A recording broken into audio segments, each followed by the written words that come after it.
ಹೊಸ CM DK Shivakumar ಅವರ ದೆಹಲಿ ಭೇಟಿ ಸಡಗರ ಮತ್ತು ಸಂಭ್ರಮದಿಂದ ತುಂಬಿದೆ. ದೆಹಲಿಗೆ ಮೊದಲನೇ ಬಾರಿಗೆ ಮುಖ್ಯಮಂತ್ರಿಯಾಗಿ ಹೋಗ್ತಿದ್ದ ಹಾಗೆಯೇ ಅವರಿಗೆ ತುಂಬ ಹೃತ್ಪೂರ್ವಕ ಸ್ವಾಗತ ಸಿಕ್ಕಿದೆ. NSA ಆಫೀಸಲ್ಲಿ ಅಲ್ಲಿಯ ಕಾರ್ಯಕರ್ತರು ಅವರಿಗೆ ಹೃದಯಸ್ಪರ್ಶಿ ಸ್ವಾಗತವನ್ನು ಕೋರಿದ್ದಾರೆ. ಹಾಗೆಯೇ ಮಹಿಳಾ ಕಾಂಗ್ರೆಸ್ಸಲ್ಲೂ ಕೂಡ ಅವರಿಗೆ ಅವರ ಅಭಿಮಾನಿಗಳು ಕಾರ್ಯಕರ್ತರು ಸಂಭ್ರಮವನ್ನು ಮತ್ತು ಪ್ರೀತಿಯ ಸತ್ಕಾರವನ್ನು ಅವರು ಮಾಡಿದ್ದಾರೆ. ಹಾಗೆ ಇವೆಲ್ಲಕ್ಕಿಂತ ಹೆಚ್ಚಾಗಿ ಅವರು ಮುಖ್ಯಮಂತ್ರಿಯಾಗಿ ಅಧಿಕಾರ ಸ್ವೀಕಾರ ಮಾಡಿದ ಬಳಿಕ ಇದೇ ಪ್ರಥಮ ಬಾರಿಗೆ ಅವರು ತನ್ನ ಶ್ರೀರಕ್ಷೆ ಎಂದು ನಂಬಿರುವ ಸೋನಿಯಾ ಗಾಂಧಿಯವರ ಭೇಟಿಯನ್ನು ಮಾಡಿದರು.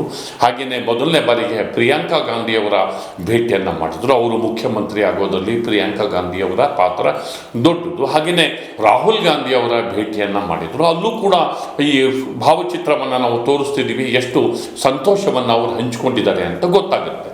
ಇವೆಲ್ಲವೂ ಕೂಡ ಸರಿ. ಆದರೆ ಕ್ಯಾಬಿನೆಟ್ ಎಕ್ಸ್ಟೆನ್ಷನ್ ಬಗ್ಗೆ, ಸಂಪುಟ ವಿಸ್ತರಣೆಯ ಬಗ್ಗೆ ಏನು ಚರ್ಚೆ ಆಯಿತು, ಎಷ್ಟು ಹೊಸ ಮುಖಗಳಿಗೆ ಆದ್ಯತೆಯನ್ನು ಕೊಡುವ ಬಗ್ಗೆ ಚರ್ಚೆ ಆಯಿತು ಅನ್ನೋದು ಮೋಸ್ಟ್ ಇಂಪಾರ್ಟೆಂಟ್. ಆ ಬಗ್ಗೆ ಚರ್ಚೆ ಆಯಿತೋ ಇಲ್ವೋ ಅನ್ನೋದನ್ನು ನಾನು ಮುಂದೆ ಹೇಳ್ತೀನಿ. ಮತ್ತೆ ಕೃಷ್ಣ ಬೈರೇಗೌಡರು ತಮಗೆ ಬೆಂಗಳೂರು ಫುಲ್ ಖಾತೆ ಬೇಕು ಅಂತ, ಅಂದರೆ BDA ಬೈಪ ಅವೆಲ್ಲವೂ ತನಗೇ ಬೇಕು ಅಂಥೇಳಿ ಮುಖ್ಯಮಂತ್ರಿಯ ಮೇಲೆ ದೂರು ಕೊಡುವ ಮಟ್ಟಕ್ಕೆ ದೆಹಲಿಗೆ ಹಾರಿರೋದ್ರಿಂದ ಇದು ಕೂಡ DK ಶಿವಕುಮಾರ್ ಅವರ ದೆಹಲಿ ಭೇಟಿ ಸಿಗ್ನಿಫಿಕೆಂಟು.